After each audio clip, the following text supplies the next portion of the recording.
炖老鸭汤一定不能乱炖，按照最后正确的做法来炖出来，汤鲜入烂，超级好吃，没有任何的腥异味。首先准备一只结婚1年以上的土鸭子，鸭子先宰成大小均匀的条，冷水下锅先焯一水，加姜葱、花椒酒，打去浮沫后捞出来避孕，另起锅来一点点油，下鸭子，先用大火快速的煸炒，姜葱，加水。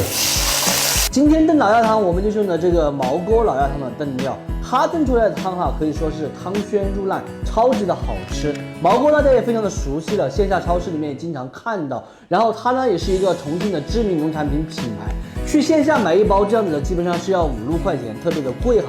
咱们现在正在搞活动，像我手里面拿的这样子3包只要9块9，还包邮，真的是特别的划算。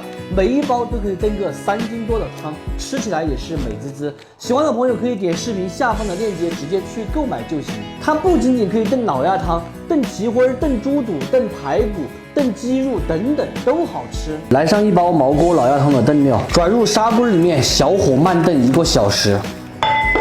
1个小时后揭开盖子，汤鲜入烂，看起来就很巴适了。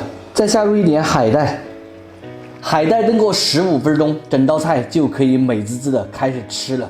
鸭子肉的话越啃越香，汤喝起来也巴适过瘾。不需要任何的调味，只需要一包老鸭汤料，你也能够做出地道的重庆酸萝卜老鸭汤。小朋友啃这个鸭子都啃得有滋有味的。它主要就是拿这个鸭子骨头聚一个鲜味。